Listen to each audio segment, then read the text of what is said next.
Let's get to our first guest. Here's another thing Democrats don't do well. Protect the American people. We've been sounding the alarm all week long on the looming threats facing the U.S. power grid, an issue both political parties, frankly, have ignored. Grid down, power up exposes the vulnerability of the power grid and the catastrophe that would follow should it fail. Eliminate electricity. That's all. But completely. So, no electricity, no lights. You're back to candles and lanterns, campfires and bonfires. Batteries couldn't be recharged. Generators couldn't be refueled because fuel is pumped electrically. So is water, by the way. So no lights, no fuel, no water, no computers. And computers run everything. Joining me now to share more on this is director of that film, David Tice. Mr. Tice, welcome. I'm glad you're here. You know, this is a free documentary. Folks can go to griddownpowerup.com and they can watch it. Why did you feel compelled not only to create the film, but also put it out there for free for everybody? We believe strongly, Chris, that America is in a very vulnerable state today. And as you talked about, as George Carlin so lucidly presented, as many as 90% of Americans could die if the power grid goes down. So we are providing this film. We're utilizing a pay-it-forward approach where we're hoping that other people will pay it forward so other people can watch it for free. No, that's very cool of you to do. And as you're right, the government analysis you're making reference to shows that 90% of our population could be wiped out. So after folks watch your excellent documentary that's narrated by Dennis Quaid, by the way, what would you like to encourage folks out there to do? Well, actually, Chris, we need to start a movement. So this movie is converting into a movement. We have the mechanism by which you can write letters and make phone calls to your regulators, your legislators, your board of directors of your public utilities, your adjutant general, your National Guard for your state. All these things can happen. We need to share this message. We need to forward the website, griddownpowerup.com. We have a plethora of information on this website talking about the threats to the grid and potential solutions, but we need to light up the phone, voicemails, and emails from all our legislators. Yeah, you know what, David, I was particularly taken aback. This has already happened to a smaller degree back in 2003. 9 states had their, Canada and 8 states were in the dark because of a sagging power line that was hit by a tree or because of sagging vegetation. It doesn't take much, and it shows this film how vulnerable we are. David Tice, thank you for making it, and thank you for your time, sir. Let's talk more on this with retired Lieutenant Commander, Texas Congressman Dan Crenshaw. Congressman, fantastic to see you, sir. You know, according to the government reports I just made allusion to, 90% of the U.S. population would be wiped out if the power grid goes down. This should be a bipartisan issue, and, well, frankly, so it is. Both parties refuse to allocate the needed money to harden the electric grid. Everyone agrees it's an existential threat, but no action from the Congress or the White House. Now, I know you're a relative newcomer to Washington, but can you tell our audience why nobody in government is acting on this?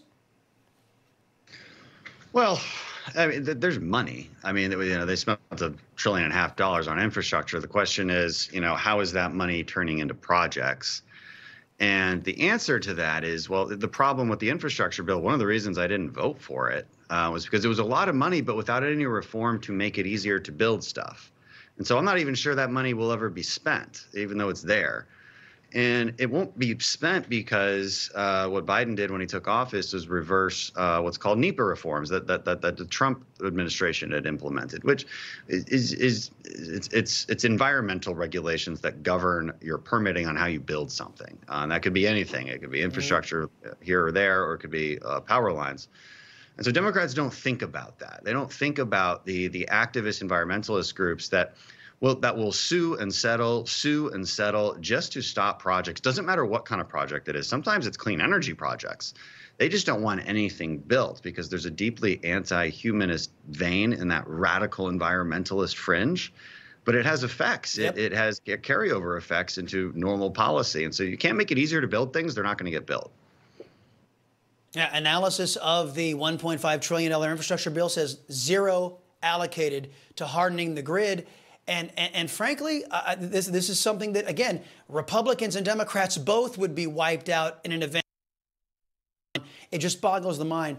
I want to divert our attention now to the Pentagon if we can. They announced that they will provide travel funds for troops and their dependents who seek to slaughter children in the womb. Controversial Defense Secretary Lloyd Austin outlining the importance, according to him anyway, of this order following the overturning of Roe v. Wade. This appears to be a direct violation, in my view, of the Hyde Amendment. Is it? And isn't that an indicator the Democrats will be willing to do anything, and I mean anything, even break the law, for any sort of electoral advantage? Yeah, well, I can't speak to the legal analysis of whether it would technically violate the Hyde Amendment or not. I think it's another indication of just a misguided set of principles that's operating within our government, especially within our military. The only thought that should be going through any military commander's head is, how do I train my troops to be more lethal and more capable? That's it. I don't care about anything else. Amen. That's where we should spend our money. That's where we should. That's the kind of leadership culture and cultural reform that we actually need. That would increase morale, would increase readiness, but also probably increase recruitment quite a bit. I think there's a lot of young patriotic Americans that have an idealized version of what the military is, and frankly, I did too. And I joined the SEAL teams. I think I got that version. I was happy with what I found, and I'm not sure people expect that same kind of culture now because of some of the things they're seeing. I mean, we did a whole multi-100-page report on this. Just my office gathering information from different people in the military who were just telling us what was going on with weird diversity and inclusion exercises, just all of these things that are just a waste of time. And this is just yet another. You know, and it's and of course surrounding a very morally questionable practice. Well, I'm glad you brought that up. You took me right where I wanted to go. And this is something that's been noodling around in my head because I can't get this image of a chessboard out of my head. The Democrats' foreign policy, coupled with their domestic policies, seem to be colliding to usher in a disaster for this country. Let me explain. The Democrats' woke policies that you were just making allusion to, driving down recruitment in the United States military. They're not doing the proper maintenance. And, of course, we're missing recruiting goals. While simultaneously, Team Biden seems to be maneuvering this country into a war overseas. So here's my analysis. The Democrats seem hell-bent on getting America involved in a war overseas, and they're working at home to make sure we lose that war once we get into it. Are you seeing what I'm seeing? I agree with half of you. I disagree with a lot of the people on my own side who think that we're running into a war with Putin. I would suggest that we stop listening to Putin's threats and taking them take them with a grain of salt. This guy is always threatening. He's always bullying. That's how he wins. He wins because he scares us into non-action. So we haven't escalated it since that war started in Ukraine, and it doesn't, and it's not about to happen now. We have to have spines of steel on this. Otherwise, people like Putin and Xi Jinping will just do whatever the heck they want because they know that all they have to do is threaten us a little bit and we'll back off because we're so afraid. So but I agree with the other half, which is if you're going to be steadfast, then you better be prepared. And you know the heritage. I think you guys are reporting on the Heritage Foundation report that shows our military yes. at a weak place. There's a lot of reasons for that. Some of it's underfunding, right? There's a little bit of a myth about this military-industrial complex enriching itself. Well, the truth is there's not a good enough military-industrial complex because we can't even build some of the main weapon systems that we need in time. We can't build these ships fast enough. The problem is the opposite of what I often hear from people who scream military-industrial complex. Well, you need these weapon systems. You need a healthy military-industrial complex. Well, I know it seems like a lot of funding that we've put at this stuff, but it's actually been underfunded, especially the projects we need that invest in future capabilities and technologies that would compete, especially with China. And that means Congressman. Yeah, I remember the bad old days under Obama where we had only half of our F-18s flying in the skies. We had to cannibalize museum parts just to keep some of our fleet afloat and flying. And Joe Biden wants to take us back to the bad old days under Barack Obama. Last question I have for you. Democrats are also degrading our border security. I want you to take a look at this it's exclusive footage we have here, capturing a 30-minute gun battle between U.S. law enforcement and narco-terrorists that have been emboldened and enriched by the Biden administration. Blue cities are welcoming in illegal aliens using taxpayer funds to provide some pretty comfy accommodations, yet your colleague, Congresswoman Alexandria Ocasio-Cortez, has yet to show up in her own city there in New York. The illegal alien encampments that are there. If the GOP gets back in control, what type of leverage do you foresee the Republicans being able to exert on Joe Biden and the Democrat Party so they'll once again defend our borders? This is one of our most immediate national security concerns is the cartels. And this is why I'm running for Homeland Security Chairman for this reason. The focal point of this crisis is in Texas. Now, there's two aspects to the crisis: the immigration crisis, which is an incentivized crisis because of our lack immigration laws or lack of enforcement. But there's the security side, too, which I don't think enough people talk about it. You mentioned it, the cartels. The cartels are basically giant terrorist organizations that are some of the best equipped, best funded in the world. These are highly capable organizations. They're right on our border, and they're sending across fentanyl, which is basically a poison being laced into street drugs. Kills almost 80,000 Americans a year, just the fentanyl. Opioid addiction kills over 100,000, but 2/3 of that is straight from fentanyl.